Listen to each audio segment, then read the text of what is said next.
I guess one person can make a difference. Enough said. You're one decision away from changing your life. Something in you has to wake up. And usually the only person that can wake it up is you. Nobody else at the moment has the power to change you unless you have that initial spark and say, I must do something. I don't want this anymore. Fellas, we're broken.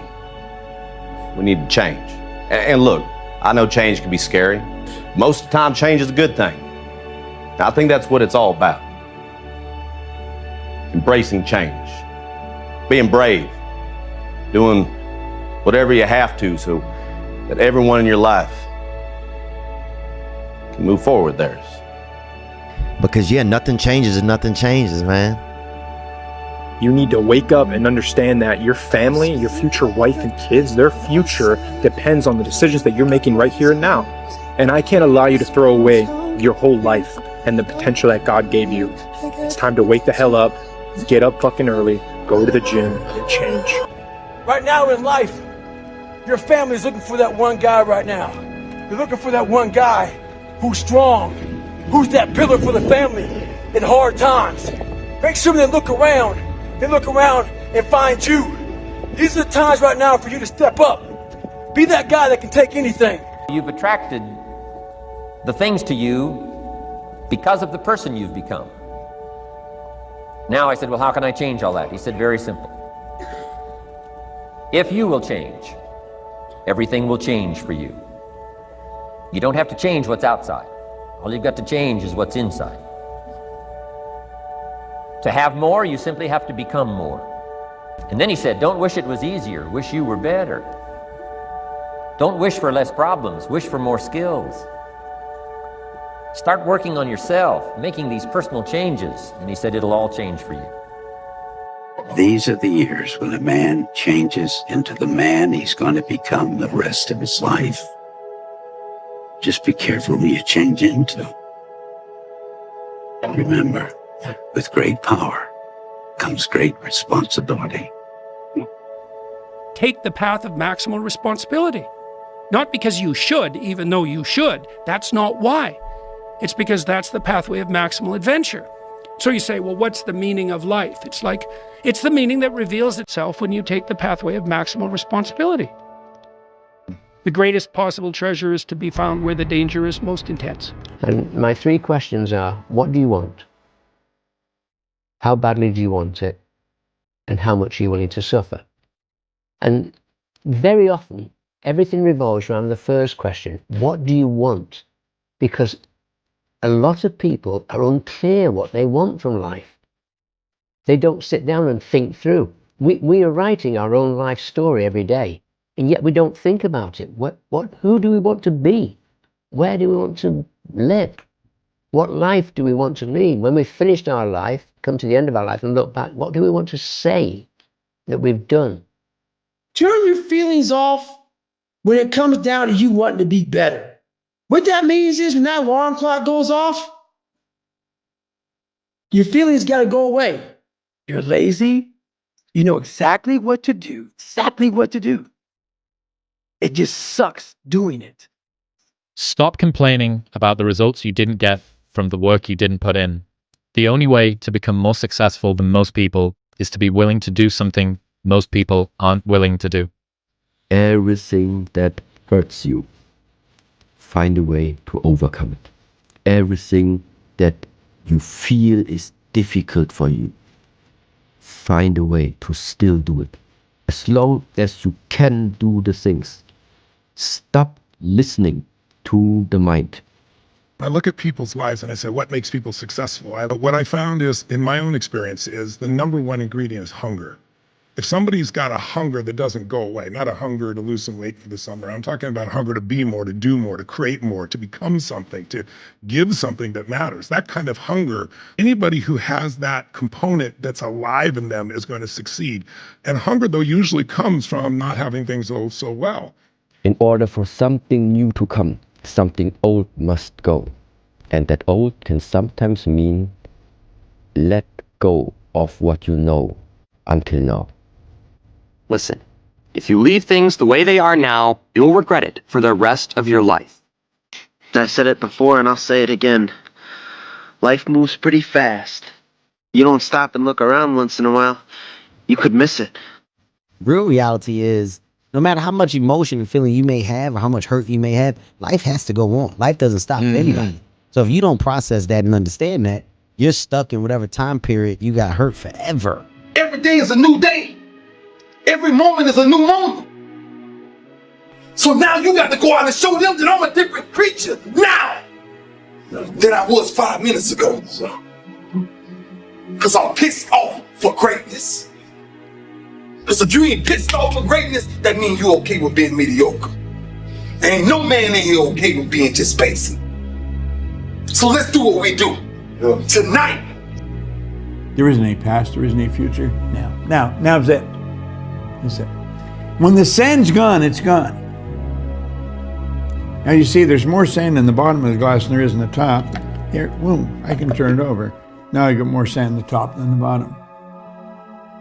You can't do that with your life. I can do it with a sand timer, but I can't do it with my life.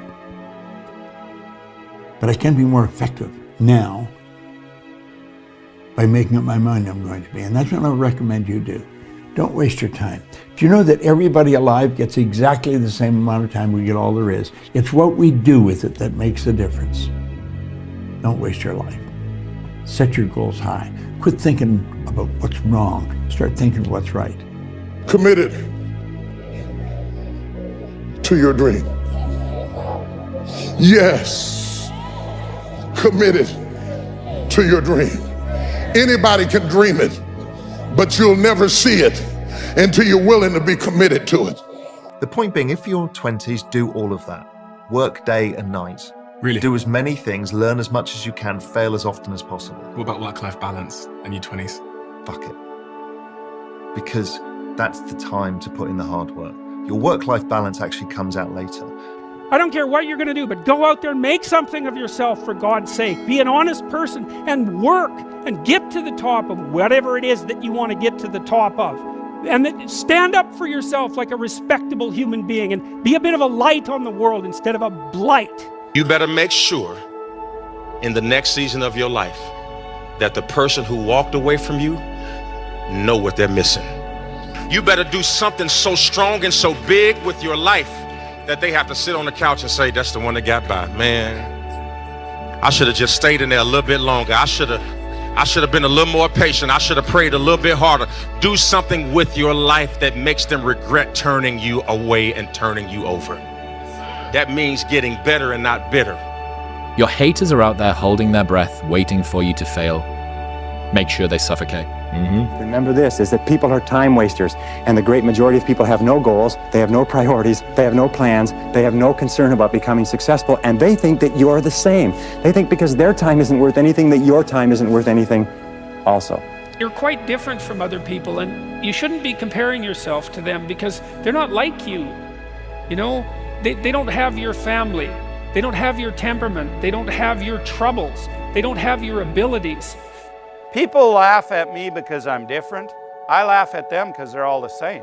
In 3 generations, everyone who knew us will be dead, including the people whose opinions stopped you from doing what you wanted all along. Imagine that someone you know achieves every dream and hits every goal they have. Years later, they get old and die. 2 years after that, how much do you care? About as much as everyone else will if you accomplish your goals and dreams. Do it for you.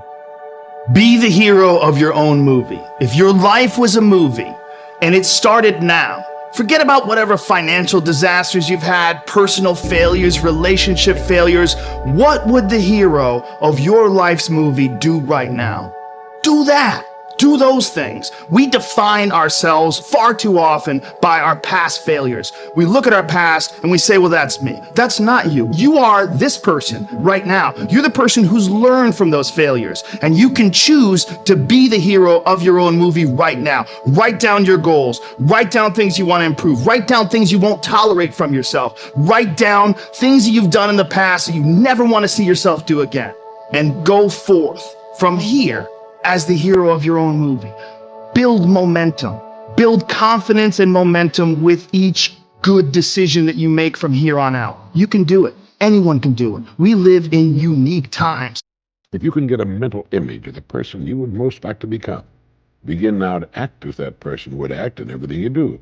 Gradually, imperceptibly, you will actually become that person. It goes back to what the great German poet and philosopher Goethe once said. Before you can do something, you must first be something. Before you can do what you would most like to do, you must first become the person who can do it. A woman cooking dinner has only to act like a great chef to turn out a better meal. The student who begins to act like a top student will begin to get better grades. You can even look much better by simply acting like the person you would most like to look like and be like. It's the what if I can pull off a fucking miracle. What if I can become someone that no one thinks I can be? And just me talking about that, I have the hair going up on my arms because it makes me just like, what if I can be that guy that people who call nigger and this and that? Why not you? You've got the brains, you can make decisions, you can study the plan, you can change your life, you can grow immensely in the next few years, you can make your dreams come true, you can build a financial wall around your family nothing can get through, you can become healthy, you can become powerful. Why not you? 75 years. That's how much time you get if you're lucky. 75 years, 75 winters, 75 springtimes, 75 summers, and 75 autumns. When you look at it like that, it's not a lot of time, is don't waste them. Get your head out of the rat race and forget about the superficial things that preoccupy your existence and get back to what's important now. Right now, this very second. And I'm not saying drop everything and let the world come to a grinding halt. I'm saying that you can become a seeker. You can be loving more. You can be taking some chances. You can be living more. You can be spending more time with your family. You can be getting in touch with the part of you that lives instead of fears, the part of you that loves instead of hates. You think when you're young that you have all this time. You have no time. Like, I'm 54 years old right now. Like that. I mean, it just fucking flew by. There's no time. I mean, one of the quotes on the wall in the gym in there is, you know, there is no tomorrow. From Rocky 3, you know, there is no tomorrow. Fuck that shit. Let's get all this shit done today. 2 a.m. What I love about 2 a.m. is that we're not living by the clock, man. If you get the clock's 10 o'clock, time to go to sleep, or 9 to 5, time to go to work. That's bullshit. If you're in bed right now and you're rolling around, you can't fall asleep, get the fuck up. It probably means you haven't done an honest day's work to earn that rest at night. To get something you never had, you have to do something you never did. Les Brown's a motivational speaker. He made an analogy about this. He says, imagine you're on your deathbed, and standing around your deathbed are the ghosts representing your unfulfilled potential. The ghost of the ideas you never acted on. The ghost of the talents you didn't use. And they're standing around your bed, angry, disappointed, and upset. They say, we came to you because you could have brought us to life, they say. And now we have to go to the grave together. So I ask you today, how many ghosts are going to be around your bed when your time comes? Every day I wake up, I'm one day closer to death. So what you going to do with the time you got left? It's like, understand that this is our time right now. The moment is now. These moments, we only have the moment. So a lot of us live in the future and a lot of us live in the past. And that's something that we have to get out of the habit of. And I think when you accept where you are, you're kind of letting go of that and making an action plan to putting your attention on your intention. And you, of course, you have an idea of where you would like to be, but God doesn't always give us what we want. God gives us what we need. And sometimes those are the same thing and sometimes they're not. Sometimes all you need is 20 seconds of insane courage. Just literally 20 seconds of just embarrassing bravery. And I promise you, something great will come of it.